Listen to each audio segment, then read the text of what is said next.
Unions are suing to challenge cuts at USAID, why they're bringing the suit, and what the administration is saying about the future of the agency. And the 988 crisis line is expanding locally. We'll have more on a new feature they're offering to help people seeking mental health services. Covering news where you live. This is 5 News at noon. Well, good afternoon, and thank you for joining us. I'm Morgan Wrigley. The Trump administration is facing another lawsuit in response to its efforts to put nearly all USAID employees on leave. Natalie Brand reports from the White House. As buildings remain closed, the U.S. Agency for International Development says thousands of employees will be placed on leave effective Friday night. CBS News has confirmed fewer than 300 personnel have been deemed essential of USAID's more than 10,000 staffers. It's the U.S.'s main humanitarian agency, was created by Congress, can only be closed by an action of Congress. The group Public Citizen filed a lawsuit on behalf of unions, saying the Trump administration's action is unconstitutional and that the freeze on foreign aid is already taking a toll. Soup kitchens around the world are shutting down, providing food to desperately poor and hungry people. About 30 clinical trials have been suspended, so people who've been receiving medication are now cut off in the middle of the trial. Friday, President Trump alleged on social media that the agency has corruption at levels rarely seen before, saying, quote, "close it down." Thursday, Secretary of State Marco Rubio, the acting administrator of USAID, took a more measured tone, saying the U.S. will continue to provide foreign aid, but in a way that furthers the interests of the United States. The goal of our endeavor has always been to identify programs that work and continue them, and to identify programs that are not aligned with our national interests, and identify those and address them. In a separate legal challenge, a federal judge in Boston has temporarily paused the buyout offer presented to around 2 million federal employees across government. The case will be back in court on Monday. For now, the Trump administration says it's extending the deadline and workers will have until midnight Monday to accept the deferred resignation offer. Natalie Brand, CBS News, the White House. 40,000 federal workers have already chosen to take the administration's offer and resign. Well, taking you outside here at home this afternoon, you're looking live in Fort Smith from Mercy Hospital. You can see some clouds out there. And Joshua, it sounds like if you want to get outside anytime soon, Saturday might be a good day to do it. Yeah, and on Saturday, it's going to be a little bit tricky. It may warm up for a couple of hours, but it may not last all that long. So make sure that you enjoy it while it lasts. Right now across the area, you can see just a couple areas of maybe some light drizzle, some light rain across portions mainly of northwest Arkansas. Now, we're going to go on to the conditions. You can see low clouds. It's pretty dreary out there, 49 in Bentonville with an east-southeast wind around 11 miles an hour. As we head into Fort Smith, a little bit warmer, right around 51. Still, those clouds are settling in across the area. So we're mostly in the 50s. It might warm up tomorrow night. We have a couple things to talk about, not only that tricky warm up, but cooler weekend ahead, active pattern arrives, and even some winter precipitation. All that and more here in just a little bit. Suicide is not biased. You know, anyone can be affected by it. Experts say the need for mental health services has never been greater, and they want to meet everyone where they are. That's why a local organization that answers calls from the National Suicide and Crisis Hotline will now start answering texts as well. And they're the first in Arkansas to do this. 5 News reporter Lauren Spencer shares the impact they're hoping to make. Ilea Markin with the Arkansas Crisis Center describes 988 just like 911, but instead for mental health emergencies. We want to restore hope, empower people, and save lives through suicide and crisis intervention. The organization answers those calls locally, but they're rolling out a new feature. So this is thank you for reaching out to 988 Lifeline. We're here to help by continuing to text with us. Right now, you can text 988, but you'd be directed to someone at a national backup center.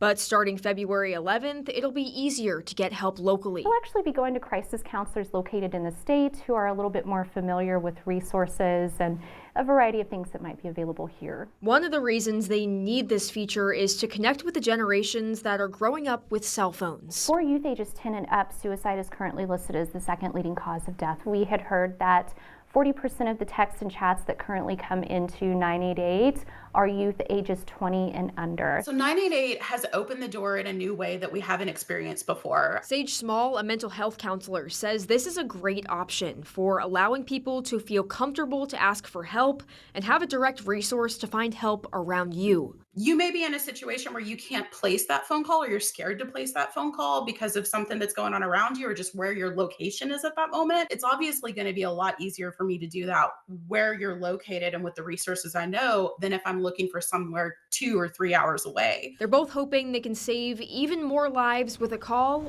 or now a text. And we want to make sure that people understand suicide doesn't have to be their only choice. Covering news where you live, Lauren Spencer, 5 News. Again, you'll be able to text 988 and get connected with local resources beginning February 11th. You can always call 988 as well. Well, the bill to take cell phones out of Arkansas public schools has cleared another hurdle. The bell-to-bell no-cell bill made it through the Senate, and now it needs to make it through the House. The bill would require public schools to have a policy prohibiting students from using personal electronic devices while on school property during school hours. It does have some exceptions for emergencies, extracurricular activities, and students with health problems. We've seen increase in anxiety and depression and suicidal rates, and we can stem it all back to over-screen usage, to exposure to social media. Lawmakers' main questions were if they could make certain exceptions like taking pictures at school-wide events or for educational uses. But the lawmakers sponsoring the bill stood firm, saying they did not want to make changes. And a plan to end affirmative action in Arkansas now heading back to the Senate.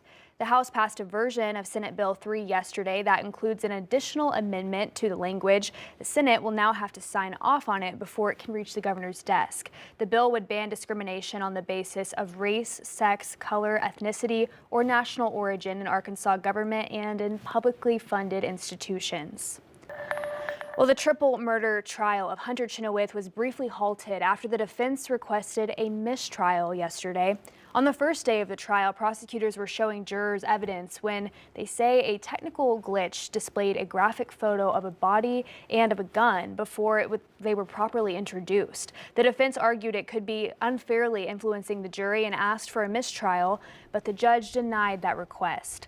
Chenoweth is accused of shooting and killing his mom, Tammy Lynn Chenoweth, his stepfather James McGee, and his sister Cheyenne in a home in the Wesley community of Madison County. Prosecutors are seeking the death penalty, and the trial continues into next week.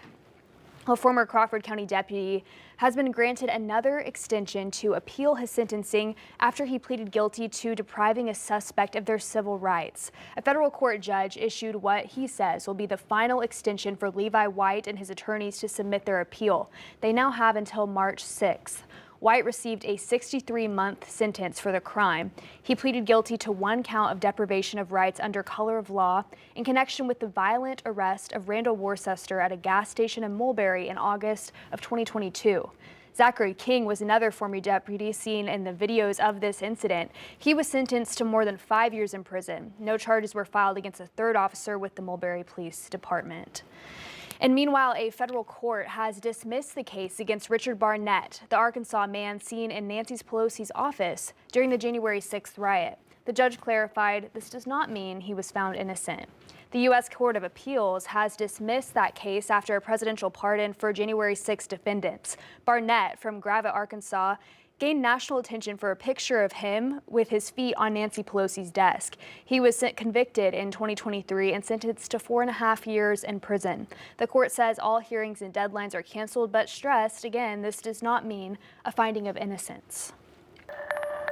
We're getting a deeper look into concerns about a 7-story development intended to help ease affordable housing needs in Fayetteville.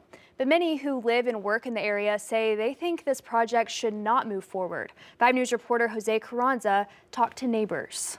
Right on Dixon between Church and Block Avenues, a 7-story large-scale development promises housing relief but brings concerns for neighbors. We do need housing, affordable housing in Fayetteville, but this is the fact that it's student-based housing and the actual location where they're putting it doesn't seem to make sense. Fayetteville resident Bill Dietrich organized a petition to halt the development. Among his worries, historic preservation, increased traffic issues, and future use of the space. You have to keep in mind that these may need to be retrofitted for just regular housing, and oftentimes they're not easy to convert. I think a lot of us downtown, we really want to see more residential space built downtown, but space for everybody, not just a dorm. A walk down Block Avenue, Pinpoint bar owner Bo Count says his bar is focused on adults, not students. He's afraid regular customers would be pushed out by increased student presence. They're not going down and walking and shopping at the bodegas and the retail shops and eating at the fine dining. They're just simply not. And when they occupy more of the space down here than the customers that we want, it really negatively impacts our business. But record enrollments totaling more than 30,000 students is putting a squeeze on campus housing. The University of Arkansas can only provide 6,200 beds on campus and 1,000 extra through agreements with neighboring apartments. As commissioners listen to all sides, University of Arkansas academics like Alexis O'Callahan are hopeful for a resolution as growth and preservation collide on Dixon. It's a solution to something that is a known problem, and I worry that people are acting out of purely rejecting it out of anticipation or fear of potential problems from it. In Fayetteville, covering news where you live, Jose Carranza, 5 News. So far, the petition to stop the development has 1,700 signatures. The Planning Commission will talk about that Monday evening at the City Administration Building.